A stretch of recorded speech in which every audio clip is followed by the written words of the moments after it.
The resource person for today's session is Professor Raghunandan NK sir, an innovator and startup trainer with over 25 years of experience in the field of academics, corporate, industry experience and customer relations. Sir has been a practicing entrepreneurship and is also a mentor for startups. He is currently working as an associate professor with the Global Academy of Technology. Sir is a well-known person for all of us. So can we have a round of applause for sir?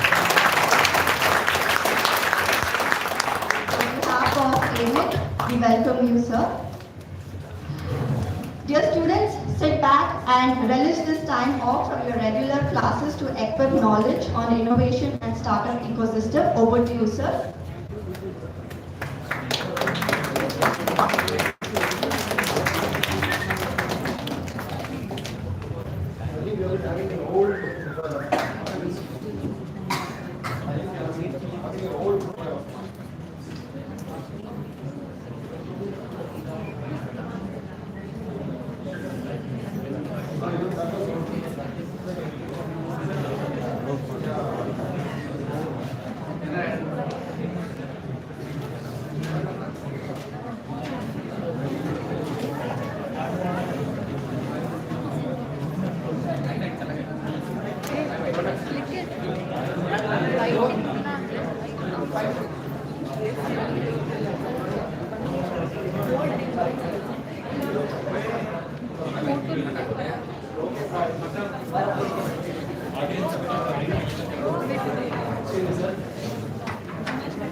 Oh, yan, tsaka.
That lady is not taking it.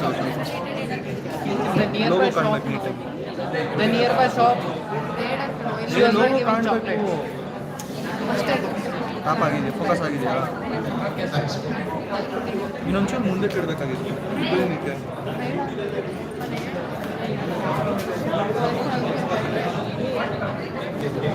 Front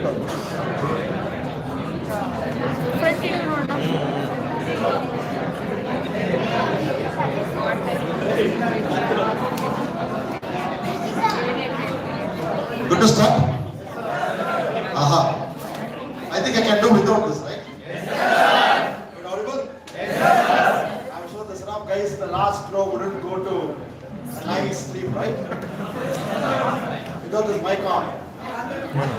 Why did you guys occupy the first few rows? Okay? Come over, occupy the first few rows. Come over fast. Quick. We are running out of time. Fast.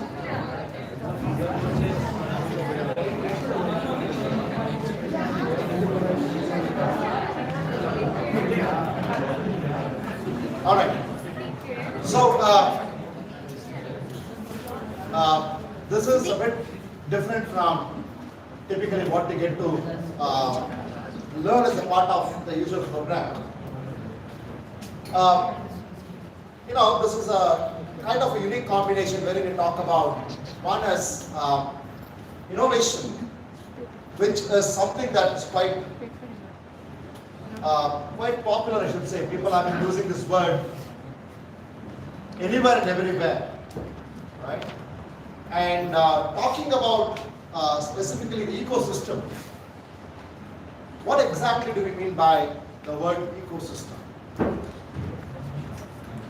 Anything that enables, you talk about the stakeholders who come in together to help enable, support any initiative, and the platform is called as ecosystem, plain English. So from a startup angle, this makes even more critical for us. Why? Because the kind of challenges a startup goes through, right? One, when you talk about innovative startup, what are the kind of challenges that are different for a startup? That's something that we need to talk about.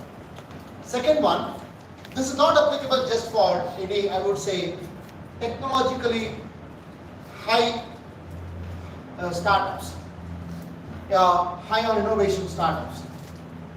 This is applicable for, even if you look at any traditional MSME or SMEs also, most of the challenges are applicable to a large extent, right? So today's session, we would actually have three parts put together. One, we would discuss a bit about what we call something as innovation, which is quite commonly used across. I wouldn't spend too much time on it because I'm sure you would have various platforms, various sources, various sessions specifically dedicated towards innovation. The next piece is we would be talking about what we call as the ecosystem, wherein we would address two important things. One, what do we mean by SME? How do we define SMEs? How do we define what we call as startups? What are the typical challenges they go through? What would be the ecosystem that could possibly support an SME or a startup to flourish? Right? What are the different schools, institutions that enable, support the startups? Right? So we would be talking about three important things. The last one being, the most important fear for any startup is funding. Right? You might have many ideas, you might have many thoughts, you might have wonderful ideas, the best so-called idea with us, but all those things would get fueled up only and only if we actually have something called as funding. So I would touch upon a few of the aspects of funding. What are the typical programs usually we get to see at state level, central level. But in addition to that, I would talk in generic terms on where are the sources of funding, what are the ways in which typically venture capitalists would look at your idea or look for your idea in your business plan. And then we would end the session with some kind of a interactive discussion trying to understand if there are anything that I have missed out. Alright? Good. So now, innovation, we have all heard of this. What's innovation? Something new. What's innovation? Something that can be applied. What's innovation? Something that can be made use of. Right? How many of you have heard of this company called as Hilti? Hilti. Heard of it? You know what they do? Drilling machine. Excellent. Anyone else? Alright. So if you keep your eyes wide open, you will get to see lots of their vehicles going around in Bangalore. HILTI. This company manufactures precision tools. When I say precision tools, they actually manufacture drilling machines that drill holes precisely, accurately, right? Be it 25 mm, be it whatever it could be. So it does a wonderful job. One of the best, I would say, renowned manufacturers of so-called drilling machines across the globe. They're doing good. They actually had a very big market. Their primary market was developers, right? Building, construction, or constructors, contractors, and developers. Because they are the ones, and of course, to an extent, carpenters too, but still, to have a visibility at that level, they usually work with building contractors, developers, and so on and so on. They were doing good. They had a very big market, and their products were pretty good. They had a very big market share, and they were doing good, by the way. So, all of a sudden, because their products were so good, they reached a position wherein their market growth seemed to get stagnated. They didn't see the kind of growth that they were anticipating because the products were good. Once sold, very little chances that somebody would come back and ask them for products, right? So the products were pretty good. Now they had this big challenge.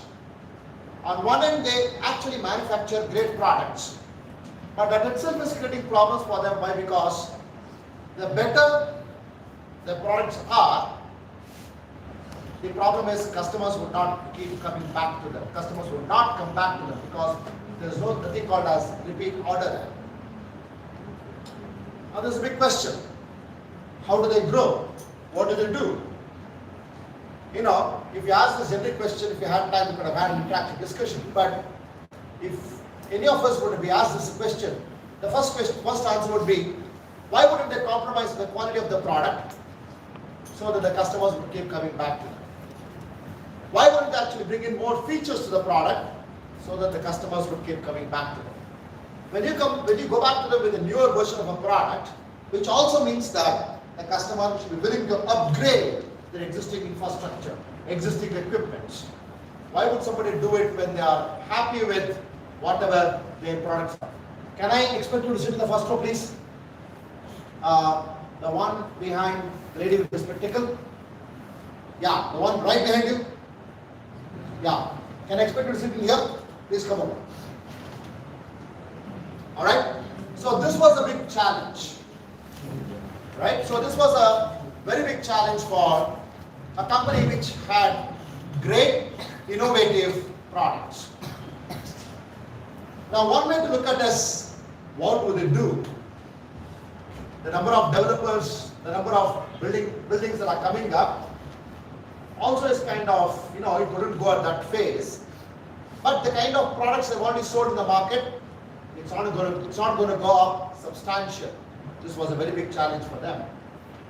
So they went around, tried lots of things, but the market was kind of getting saturated. They were not making money. What do they do now? It's a very big question. So all of a sudden, they realized that they need to know what exactly the customers would be trying or customers would do with their product. What would they do? They just make holes, right? Drilling machines. That's what they do. So, the more and more they try to understand what the customers were trying to do, they realized that customers were not very keen on what kind of products they use, but of course quality products, but all that they wanted to do was drill precise holes, right? Drill precise holes. That's what the customers are trying to do. And the customers also have a problem of carrying these equipments to their sites where the construction is happening. And they also need some kind of a training that needs to go along with this for people who actually use this machinery. Wow, there is their solution. They said, why wouldn't we actually change the market or the way we actually sell the products or the way customers make use of our product? They said, I don't want to sell the product in one shot, which means I want to move away from what we call as outright sales. If I am able to get this complete activity outsourced, which means what? The customer would say, you know what, I am in a need of making some kind of multiple holes in one of my one of the buildings that's coming up somewhere outside Bangalore, and this is what the time is, this is where it would be. He says, you know, don't worry about anything. I would get my people, I would get my vehicle, I would get the machinery right there at the time that you want, and we would actually get this thing done for you. Right? So now what happened here was more and more construction companies build their whatever their buildings, whatever it is. These guys keep getting more and more business. Instead of selling it one time, they actually had every time a construction company makes money by selling one of their buildings or whatever it is, these people would start to keep getting money. Right? Now what happened here is, when we look at innovation as innovation, we tend to look at one important element in here, or we tend to miss out a couple of big things in here. Innovation is seen only with the eyes of new product that can actually help the market differently, or which can be made use of in the market. But innovation goes way beyond that. Look at business model innovation, look at process innovation, look at many things, the way you actually interact with the customer, anything can happen. So innovation is something that we actually need to adopt in our daily lives. We need to look at how we can change ourselves to become more efficient. How do we actually look at everything around us with an eye for how I can make use of it in a better way. Right? So we talked about one of the important concepts on what we call as innovation in business models. The way businesses make money. It is not just about selling something and then you are paying me for that and then I'm washing off my hands.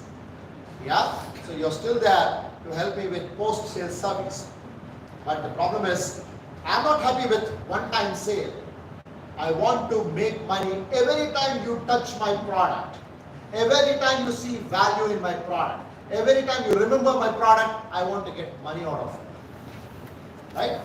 So this is what we call as innovation in business models. Right? So innovation is everywhere around us. Now the second point is, how did Hilti understand this concept of knowing what the customer is trying to do? So we use the word jobs to be done.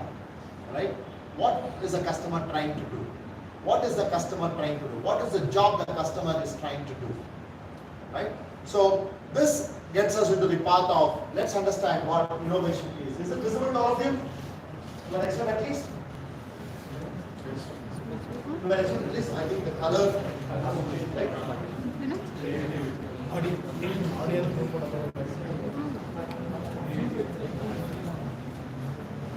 Alright, anyway. So here, just for understanding's sake, I've got the concept of what we call as creativity, invention, and innovation. Creativity primarily looks at something quite original, something that looks at originality of it. It doesn't talk about the applicability of it. It doesn't look at anything beyond originality. Does it add value? I don't know, but it does something unique. I created something really unique. right? That doesn't help us in any way. I'm sure we have been discussing a while ago. We talked about the umbrella of the shoes. Does it help in any way? No, it doesn't. Is it creative? Absolutely. Right? The second one is what we call as invention, which goes beyond creativity, which brings in the concept of value creation. Is it adding any value? Right? And going beyond that, if I'm able to apply that into practice, right? Apply that into practice that based on products or services which can actually add value, which can change the way we are living, we use the word innovation in here. And new product, service that based on ideas and products that have come before creates value for you. It can be there earlier, that's not a problem, but something that can be made use of. Something that can be used as value creation. It can be an existing product, but something that can be made use of. That's what we call as innovation. But primarily, if you look at it, we bring in the concept of what we call as applied creativity. Applied creativity is what leads us to something called as innovation, right? You have a discovery, you have inventions, you have innovation, right? So applied creativity can be at multiple places, but something that matters a lot for us is applied innovation, applied creativity that drives us to what we call as innovation. It can be goods, services, products, whatever it could be. Right? Here I talked about few of the pieces where you look at the jobs to be done and various products and services, how multiple things can come together and create something called as innovation. I'm sure many of you have heard of this concept called as design thinking. Have you heard of this concept called as design thinking? No? None of you? How many of you have heard of this company called as Airbnb? Airbnb? Heard of it? Yeah, the online hotel aggregator. So, I wouldn't get the details of this, but for you to understand this concept, Airbnb, the owners, I'll just pull out one specific story in this specific, in this case. Airbnb, primarily what do they do? They help customers book rooms across the globe, book hotels across the globe. That's what they do, right? Very similar to our Airbnb, very similar to various companies, Make My Trip kind of companies. But they do, they also look at shared concepts, many things beyond Make My Trip, but still, let's understand, what was the real challenge. Airbnb was doing good business. What do?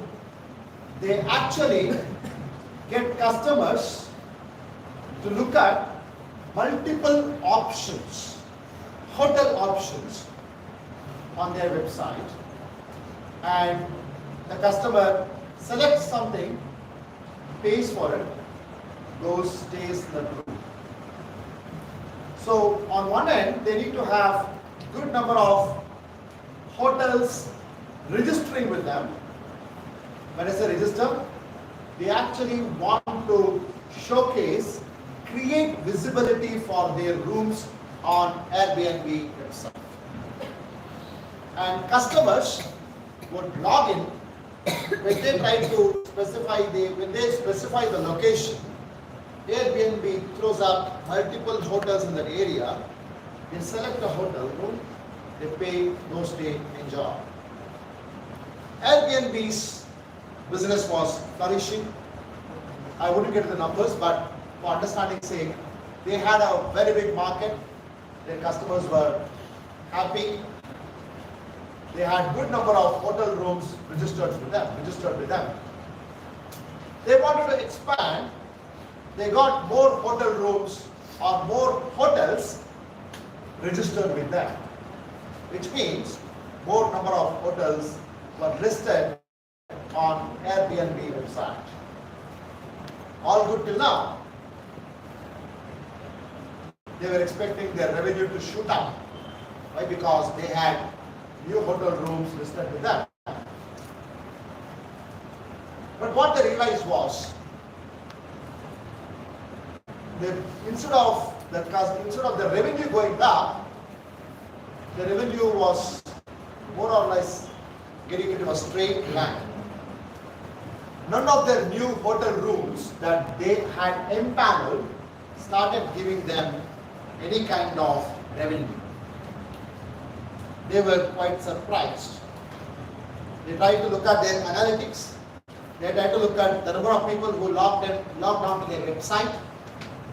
They saw a good number of people logging on to their website, but none of them were closing the transaction, which means they were not selecting and paying for the rooms. They were quite surprised. If they had not had customers logging in, we understand, right? We need to do marketing. But they had customers logging onto the website, but the customers were not closing it, which means they were not selecting the room and closing it. They were baffled. They tried to understand what exactly is happening. So they had two options. One is they actually could have done some research, could have asked a couple of people from outside to do some research. What they did was the CEO and one of their senior managers tried to walk the path the customer would take. Which means what? They acted as customers themselves. They logged into the portal. They tried to look at various options. And that's when they figured out one important thing. They realized why customers were not selecting the rooms. Any guesses in here? Why they were not selecting the rooms? Huh? Too many options? Anything else? Anything else? Economic, non-viable as a point of economic. So no budget rooms, you're saying? Okay, anything else? Maybe the commission was high. Okay, anything else? Go ahead. Anything else? They were looking online and booking offline. Okay? Go ahead, guess this. Yeah, go ahead, guess this. What else? Any more guesses? Huh? Feedback? Okay, there were new hotels by the way. Alright? Somebody asking something? Did somebody try to say something? No? So what they realized was as simple as this. Huh? Location, okay. Lack of review and ratings. Okay. Customers' applications are pending. Huh? Most applications are pending. Both? Most of the applications are pending. Okay. Anything else? You know what was happening? When they registered a new hotel room or when they registered a new hotel on the website, the hotel owners were asked to click some pictures, upload those pictures onto Airbnb website. Alright? Now the first and foremost, if you have tried to book on any of these platforms, more than anything else, you would look at the amount, right? Room per night or whatever it is, rate per night. And beyond that, your focus will be on the pictures that you get to see. Because these managers from various hotels were not professional photographers, they realized that the pictures they uploaded were not good enough. As simple as that.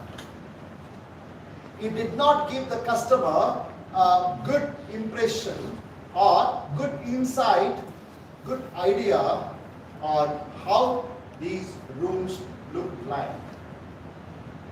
One is review, rating, but these were new rooms, right? New hotels. So you could not have review system in place, but the pictures were very important,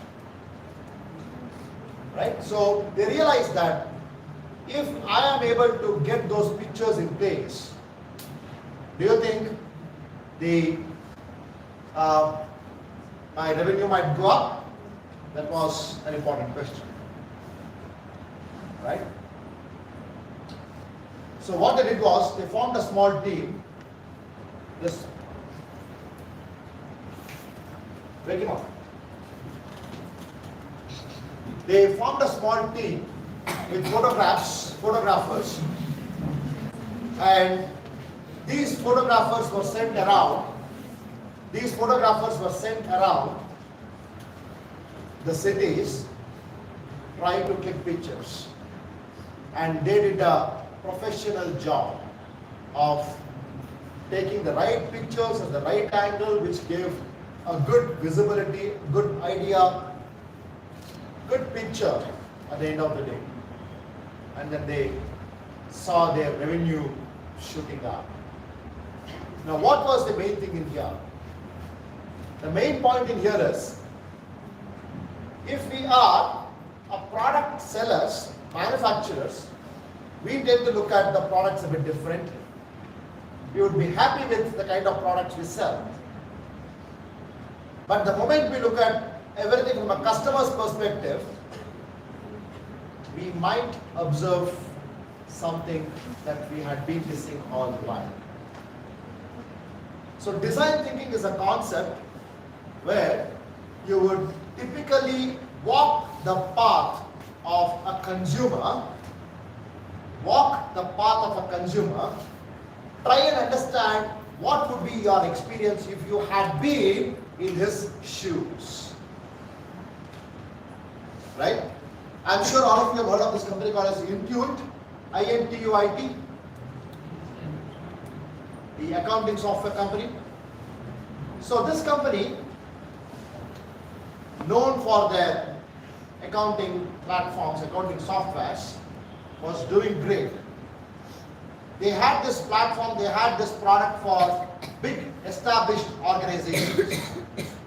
But what they realized was the market actually was getting flooded by small-time, one-person businesses. So now if you come into one-person businesses, why would anybody buy a fat, expensive accounting software? But I also need some kind of a software. A cab driver might need a software to manage his accounts on a regular basis. But he doesn't have to pay, he's not willing to pay this big money for an established software platform. Right? So what they realized was there is a huge market opportunity, and they had to understand what exactly do they have to build for a one person, two people, three people companies. Right? They could have obviously assumed few things and drafted few assumptions, could have built a software and could have taken it to the market. Instantly, you know what they did? They actually had a small team go around, travel around cities by sitting next to the cab drivers, interacting with small-time business owners.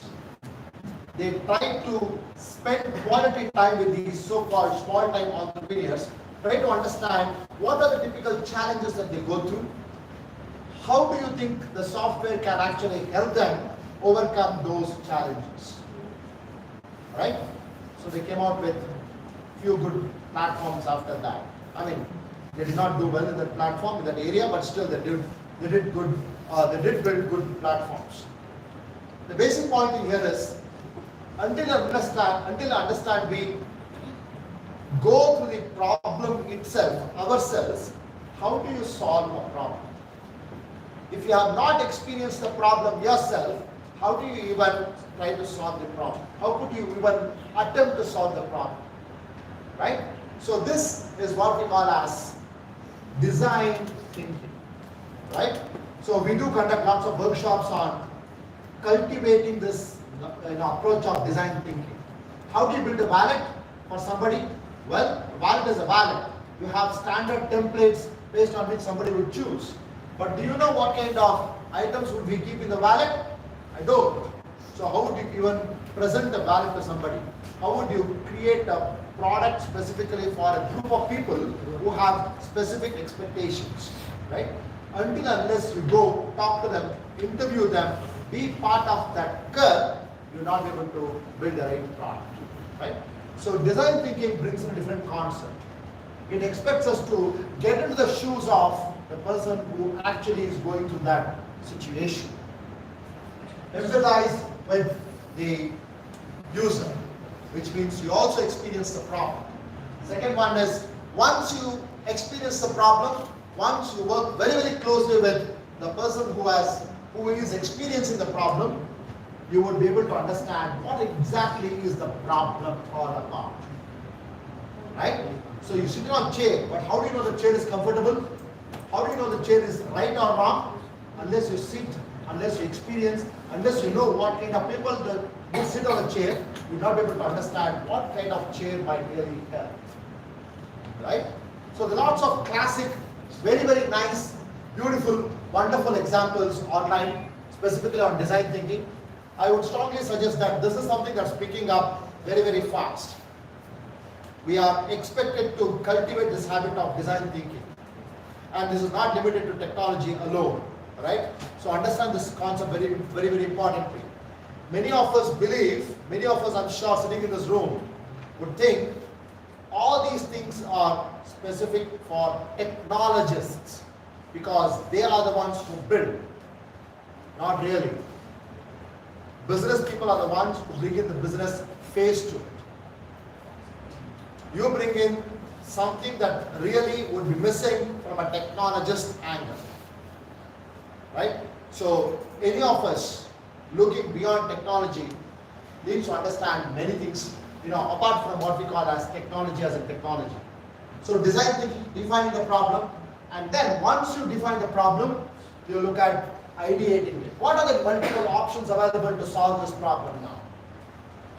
You have experienced the problem yourself, and you have defined the problem, and now you look at coming out with multiple options. Innovation starts there. You bring in multiple options to solve a specific problem. And then you go and build a small prototype on what would be the ideal solution for this. This is what we call as prototyping in here. Prototyping. And finally, you build something, what we call as a miniature version of a product, the actual product, but not the full product itself. Miniature version, and you go out and test it in the market. See if that is what the customer is expecting. And we typically use the word MVP for that. Minimum viable product.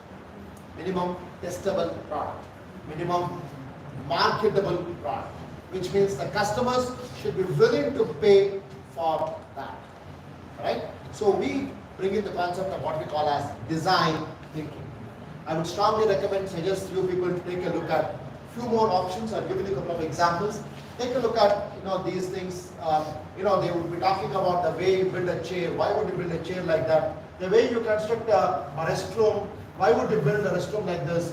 Unless you go experience, try to understand what exactly are the challenges the customers, the users will be facing, you will not be able to build the product. You will not be able to build the right kind of solution for the product. Right? So this is what we call as design thinking, and at the center of it is what we talk about innovation. Right? I'm sure many of you have heard of this, the way people think. How many of you have heard of this concept called thinking hats? Anybody? You have? Very good. So it's basically, if you have multiple people sitting in a room, how would you bring in different perspectives into the room, into the discussion? Why would we even look at brainstorming?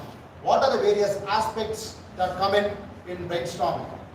Right? So different people would bring in different thoughts. Few people would always talk about, I have the data with me, these are the facts, and this is how decisions need to be taken. The other set of people would talk about potential problems, right, difficulties, and then you also have few people talking about how do you actually not just look at the problem, but how do you manage the process wise. You have few people talking about, intuition based. I feel this is what we should be doing. They don't have facts, but they bring in what they call as intuitions. Few people talk about, anything can be done, but there's something beyond everything. All of this, the value system, ethics. And finally, the green-hatted guys are the ones who bring in creativity, solutions, new ideas. So unless we have this habit of having multiple types of people in our discussions, we tend to get oriented towards only one way of thinking, right? So we always say, would you think from here, would you think from here, right? So it's a combination that works. Only this doesn't work, only this doesn't work. So you need to look at a combination of these things. So this is what we talked about, 6 different hacks, right? So I wouldn't get leaders of this. So I'm sure many of you would have heard of this. You have 2 pieces to innovation primarily. One is technology newness versus market. You might have something really high on technology, but that's not something market expects. Market also needs to be there. We have had many stories. I'm sure many of you have heard of this company called as Cisco. Yes, all of you? Cisco at one point in time had, they were ahead of the curve to a large extent. In 94, 95 itself, when we didn't have this fiber optics lay across India, they had these products that support fiber optics. We didn't even have internet, stable internet at that point in time. All of us were using dial-in modems. But Cisco had routers for fiber optic cables. Were they good? Absolutely. Were they high on innovation? Yeah, technologically. But were they right on the market? No, they were terribly wrong. Because they didn't have the right set of products at the right point in time. Right? So this is actually what we need to look at. Combination of technology and combination of market would be important. You cannot just look at the market alone, which means you would not be using the right kind of technologies at all. But on the other hand, if you are looking at technology alone, you would be missing out heavily on the market. So a combination of these is what is important. Right? So, I will skip many of these things. Now, look at this. MSME, primarily, this is a financial year 22 data. 45% of India's export market is dependent on MSMEs. Right? 45% of manufacturing sector production is from MSMEs. Approximately, India has about 6.5 crore MSMEs. Right? Look at this. Small, medium enterprises, bigger ones are the micro enterprises. Smaller ones, much smaller. Right? 94% of them. Right? Medium enterprises are kind of less than 1%, and small enterprises are like 3 to 4% in the market. So this is actually financial year 22 saw 9 lakh women led MSMEs around us. So what's more important? Unless and until we actually create an ecosystem for MSMEs, how would they even survive? We are talking about employment. 11.5 crores, 11.1 crore people being employed by MSMEs. If they don't have the right kind of ecosystem, support system, how would they even survive? Now, what kind of support system is required by any of these startups, right? Right. So, I'm sure many of you know this. This one only for understanding sake. How would government actually segregate micro, small, and medium enterprises? So, this is what it is. 1 crore as new capital, 10 crore as capital, 50 crore as capital. This is what the segregation is. Many of these SMEs, primarily, get caught in this web. Two things that we need to talk about. One, when we are looking at a small startup, what are the challenges they face? When we are looking at a kind of a business which is been there for some time, how do they grow? What would they need to do to grow beyond wherever they are today? So one of the important aspects for startups is, many of you would agree with me on this, even if you have a greatest idea, you believe you need somebody with technology knowledge or technical knowledge to be with you. The first thing is technological expertise. Right? No ideas would take off without some kind of a technology. Many of the businesses, traditional businesses, right? You talk about restaurants today, they have been there for so many years. They were there, but technology got them onto the cloud. You order from the same Udupi restaurant, but you order through Swiggy. You eat the same dosa. Why didn't you eat it earlier? It is getting delivered to wherever you are. What enabled it? Technology enabled it. Now, is Udupi making more money? Obviously. Are you spending more money? Obviously. Is your problem getting solved? Yes. So what is the underlying structure? It's technology. The growth driver is technology to a large extent. Right? So now one important aspect is, many of the startups struggle with technological expertise. Where would they get this from? We will talk about in a moment. Second one, starting a business is one. How do you make sure that you are not deviating from the expected rules, statutory expectations is one other thing. Startups, they have to decide between, would they run after business, would they run after customers, would they build the products, or ensure that they follow all these statutory expectations, right? So if the ecosystem can enable them with the support system to help them on all these things, imagine the kind of value add it brings onto the table. Third one, of course, financial support. Why would somebody fund a startup? They have a great idea. How do you represent that good idea? They need to create that right kind of business plan. So startups require some kind of a support to create these so-called business plans, business models. Right? Fourth one. Very often, I know many of the startups who have failed miserably because they didn't have the right kind of contracts in place, documentation. Who can support them? Ecosystem, lawyers, right? The next one is, you have a great product, how do you ensure that nobody copies it? We need to talk about IP. How would patents, how would startups understand this concept of patenting? Can they spend time on going through this process? They might not. Sorry, you're there? Okay. They might not. So you bring in the concept of what we call as IP attorneys into the ecosystem. So where would startups get access to all these things? If you understand this concept of what we call as incubation cells, many of these startups, many of these incubation cells have all these services in place. They also have people coming in to support the startups in terms of funding, in terms of helping them build the network.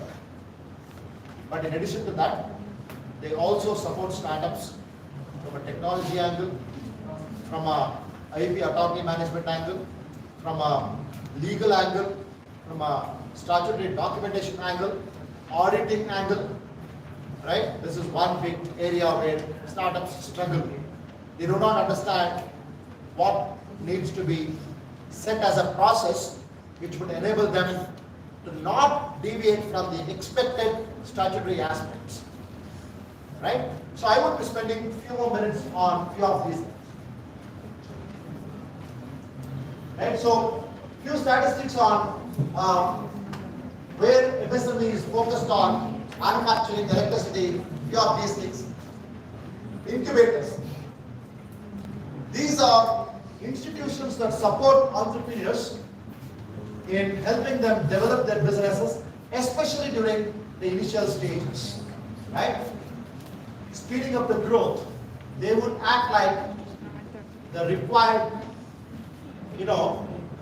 forces, required energy to actually help them propel their businesses. Technological facilities. Many a times, if you look at technologically high startups, they require platforms to test their products, platforms to, go ahead and try out their products in the market. All these things would come in as part of what we call as this incubation cells. There are many incubation cells around in Bangalore. They charge a nominal fee.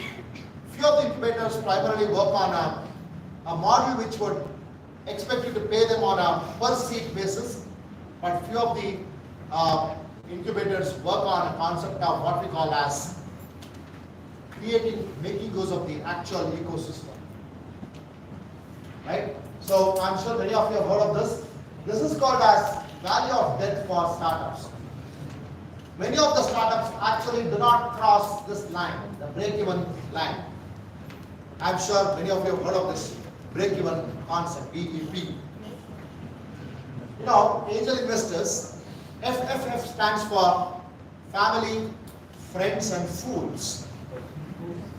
Yeah, because they are the ones who actually fund these startups with the hope that they would make money. They are brilliant people if they actually make money. They are fools if they don't make money. But unfortunately, good number of startups do not cross this path at all, this phase at all. We call this as default dead, default alive. Default dead is something where your operational expenses and the growth rate of your revenue doesn't match on to your operational expenses, right? So that's called as default dead. If your growth rate of revenue is not better than your expenses, the businesses would die any day. So we have a calculator which talks about what's your growth rate, when would you reach your BEP, how early would you reach your BEP point, and based on that, lots of calculations are done. So this is called as, you get something called as seed capital from angel investors who come in as initial investors in the business. And if the business crosses this, then you have very, very high chances of growth to this point. But this is where most of the startups die down. Right? So what investors look for? The idea, the business model, the team, the exit strategy. Right? So I wouldn't spend too much time on this now.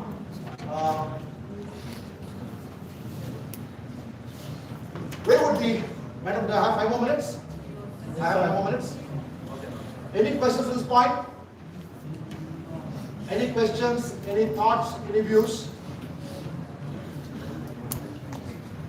All of you are good? Yes, sir. What are the different kind of funding sources that we have? What are the different types of funding sources we would have? Alright, anyway. So when you look at money, you can raise money through debt, primarily taking a loan from a bank or something.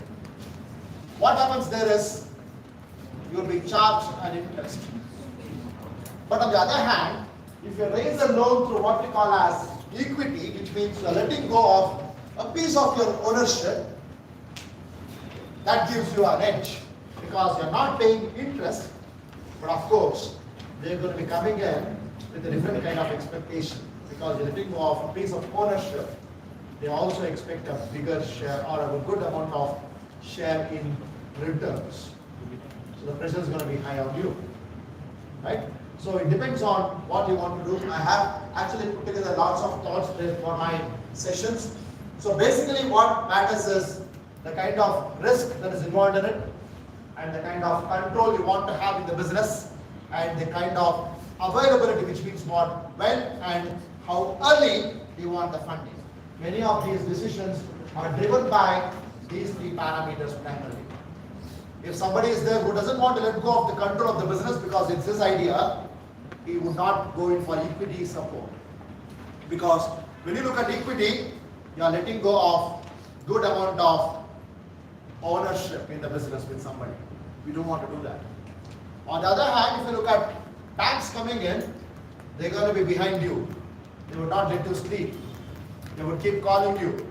They would not let you run the business at all.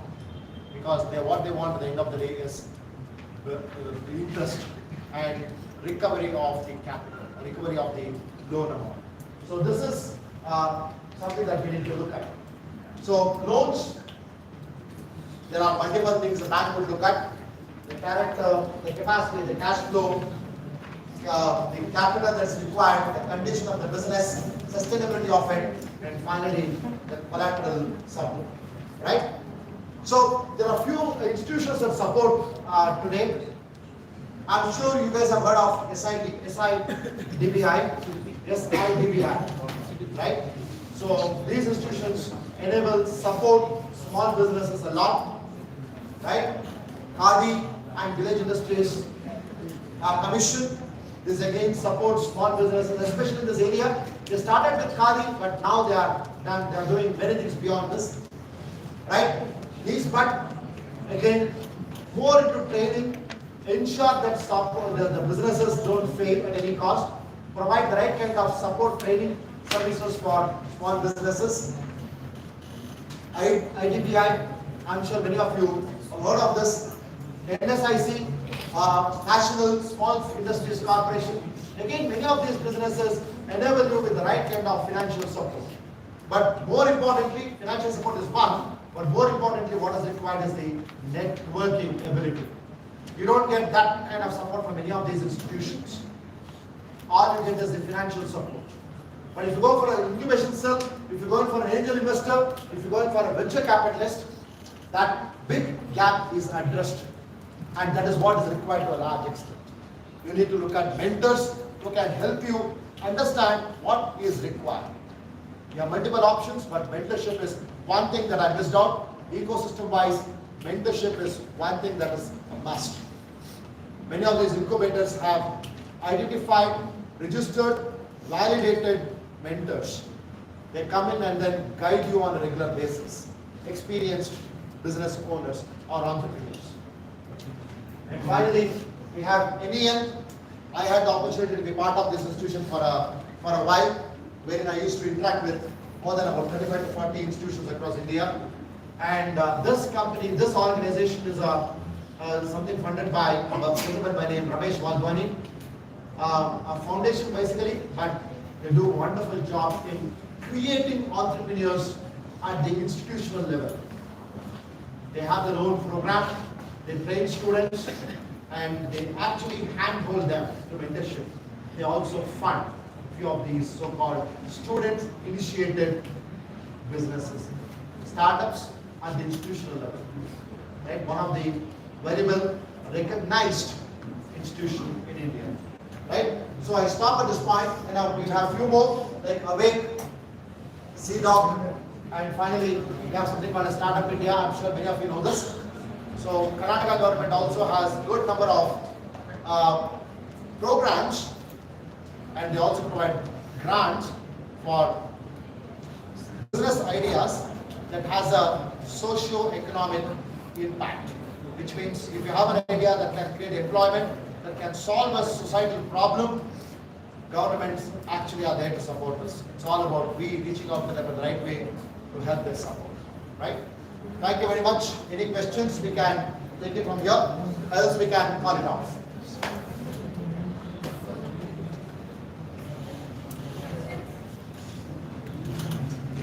Any questions?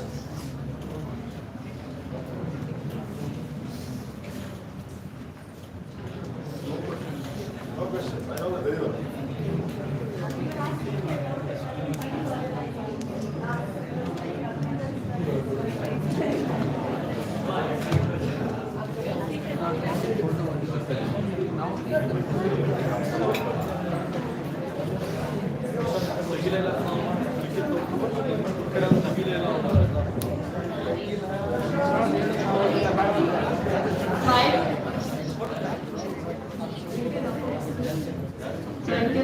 immense pleasure to be proposing a thank you note. I would like to thank our director and principal, Dr. R. Venkataram sir, for assisting us in organizing today's session. I express the deep sense of appreciation to Professor Raghunandan sir, innovator and startup trainer, for giving us coverage on innovation and startup ecosystem. I would also like to thank Dr. Lakshmi Narayana sir, IIT President, Professor Rashmi ma'am, IIT Engineer for their constant support and guidance. Dear students, hope this was an informative session at the time of your regular classes. Kindly sign your attendance sheet and submit it by afternoon today. Thank you all. Have a great day ahead.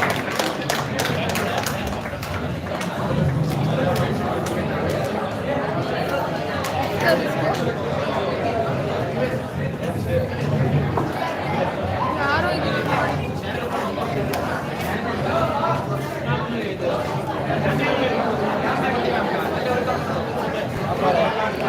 Cancel करो cancel करो cancel कर दो क्या cancel cancel हाँ बंद कर देना